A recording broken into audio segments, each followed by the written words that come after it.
Luxor, 1275 before Christ. Just before sunrise, a slow chant echoes through the temple corridors.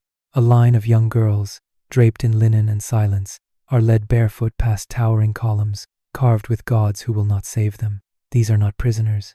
They are the sacred virgins of Hathor, daughters of purity, raised to serve the divine. But this morning, they are not being led to worship, they are being delivered. The Pharaoh's ceremony awaits a ritual cloaked in holiness but built on betrayal. Egypt calls it sacred. The girls know it by another name.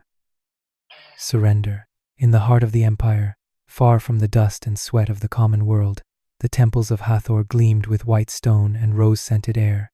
Within their walls lived the chosen girls no older than 7 summers, taken from their families with honor, with pride, with tears. They were told they had been selected by the goddess herself, that their blood was pure enough to cradle divinity. Mothers wept as they handed over their daughters, not because they feared the temple, but because they believed it was heaven's calling. The girls were bathed in milk and honey, anointed with sacred oils, wrapped in fine linen, and given new names stripped of their lineage, crafted instead to please the gods. Every morning, they sang praises in voices high and trembling, every movement graceful, every word rehearsed. They were taught not to look men in the eyes, not to speak unless spoken to, not to question, only to serve. For years, they lived in this delicate illusion, a world of incense, ritual, and obedience. The priests smiled kindly and corrected them with soft words. The high priestess whispered of eternal reward, of spiritual perfection. But beneath the chants and silence, something darker grew. The older girls whispered of a hidden path, a corridor they were forbidden to walk. They spoke of older sisters who vanished after reaching their 13th year, of a time when the goddess no longer protected but passed them on. And still, the rituals continued. Each full moon, the virgins were examined for blemishes, skin, posture, breath. All had to be flawless. A single scar could mean banishment, or worse. The priests claimed the girls were being preserved for the gods, but the servants in the temple kitchens knew better. They lowered their eyes and spoke only in riddles. Gold attracts more than just light, one said. Even the gods must pay tribute, said another. The youngest didn't understand. The oldest did, and they learned to hide their fear behind holy smiles. Every girl dreamed of being chosen by Hathor, but not all dreams were made for heaven. Some were forged for palaces, and the moment that dream arrived, it came in silence, a priest's hand on your shoulder, a whispered summons in the dark, no explanation, no return, only a bath, a new robe, a new name, and a walk through the corridor no one spoke of. She awoke before the bell. Something was wrong. The temple was silent, too silent. The birds that usually stirred in the fig trees were still. The incense fires had not yet been lit, and the morning chants, always the first breath of the sun, had not begun. Nanette sat upright on her mat, heart pounding.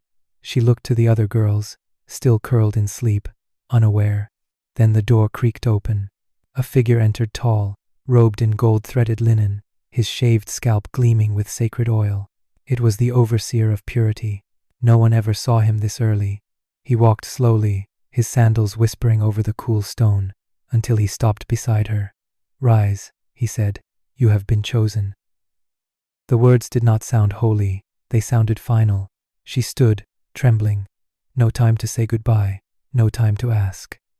He led her into the inner sanctum, the part of the temple veiled by crimson curtains and guarded by silence. Inside, a basin of perfumed water waited. 2 older priestesses removed her robe without a word.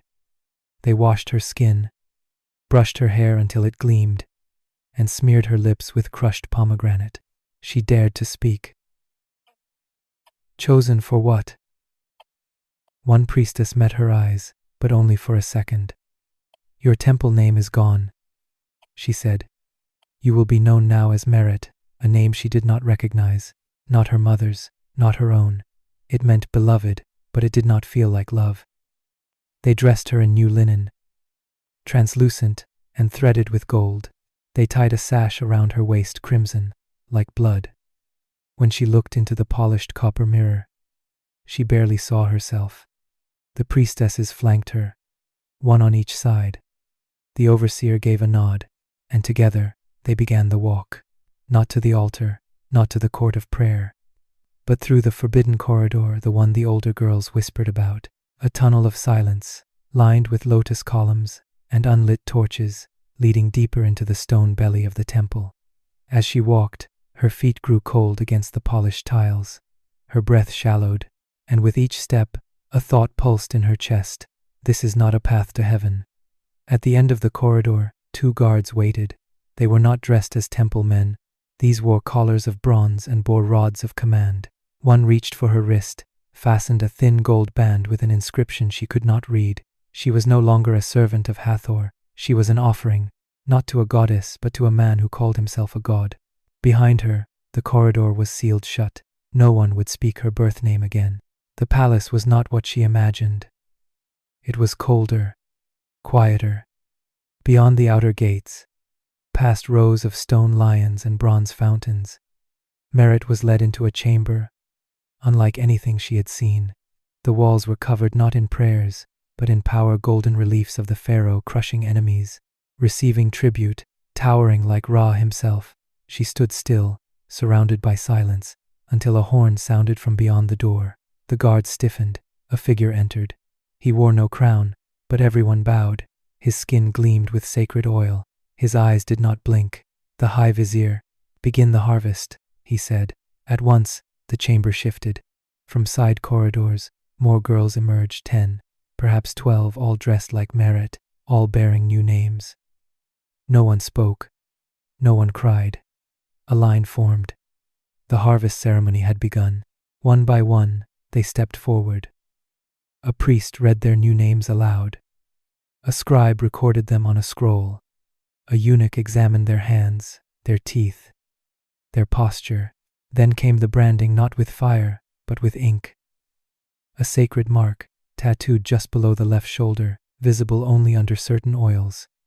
It was said to be a protection seal, but Meret knew what it truly was, a mark of ownership. When her turn came, the chamber felt colder than before. She stepped forward, knees trembling, eyes low. The priest pronounced her name, Meret. The scribe wrote it down. The eunuch tilted her chin upward, inspected her silence. Then came the ink, the sting of the needle, the rhythm of the priest's chant, the scent of lotus and iron.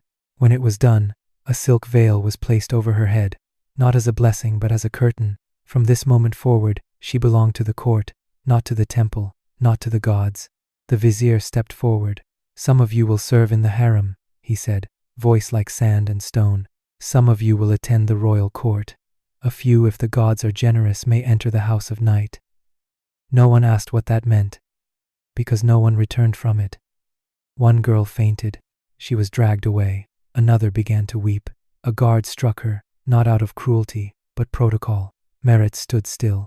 She felt nothing. That too was expected. After the ceremony, the girls were separated.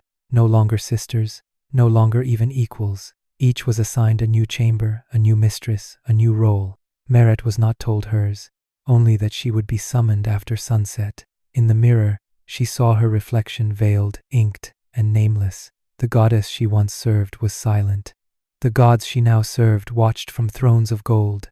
And somewhere deep in the palace, behind walls thicker than stone, the Pharaoh waited. The harem was both a palace and a prison.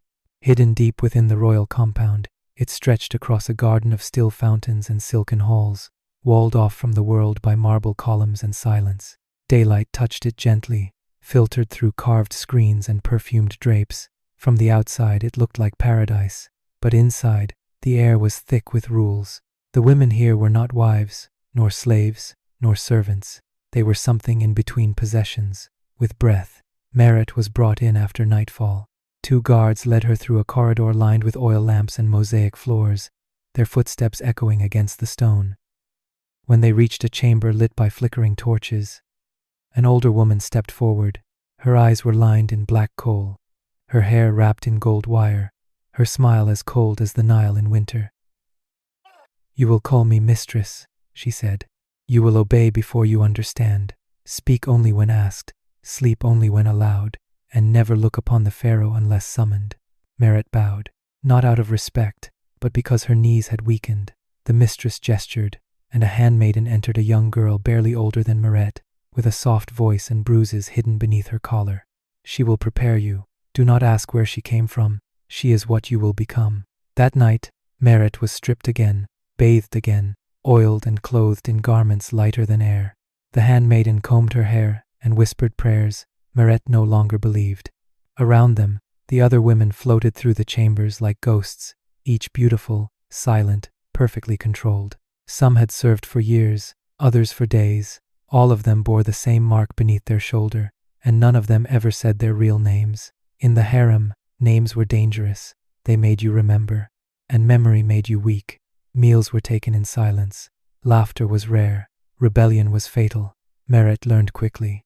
She learned how to bow without shaking, how to eat without tasting, how to smile without feeling.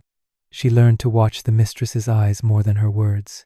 She learned which guards looked too long and which corners hid punishment. But she also learned how to disappear inside herself, how to fold her soul so small that no one could reach it, not even the gods. The other girls began to notice. Some nodded in silent approval. A few whispered warnings. One left a crushed flower on her pillow. It meant she was being watched. Not all who entered the harem remained there. Some vanished without a trace, taken to serve in places even the other women feared to name. Meret said nothing. She let the silence cover her, because she had learned one truth that none of the temple chants ever taught. In the Pharaoh's palace, survival was not granted by purity, or prayer, or beauty. It was granted by obedience, or by becoming invisible. The name Nefria was never spoken aloud, not by the handmaidens, not by the guards, not even by the mistress, who spoke of everything. But Meret heard it first in a whisper, a broken sound that slipped between two older women during the morning anointing. She walked through the south gate, one had murmured. She never returned. That was all they said, but it was enough. From that moment, Nefria became a shadow in Meret's mind, a warning, a possibility, and as the days passed, her absence grew heavier than her presence ever could have. Whispers spread like smoke. Nefria had not been just another virgin from the temple. She was said to be the daughter of a nobleman, born under a rare star, fluent in 3 sacred dialects. Some claimed she had once been promised to a high priest before being taken. Others believed she had been selected for something greater, perhaps even to bear the Pharaoh a divine child. But the truth, as always, was less holy. Nefria had resisted. The branding, the silence, the surrender. She had refused the ink, spat on the priest's robe, and shouted curses in the name of Hathor as she was dragged from the ceremony. Not even the guards could quiet her.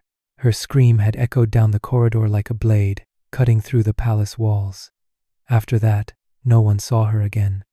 The mistress called it a cleansing. She said the gods had removed a blemish from the harvest. But Meret saw the fear in the other girls' eyes. They did not believe she was cleansed. They believed she was buried. Some said she was entombed alive beneath the stone court, offered as atonement for her disobedience.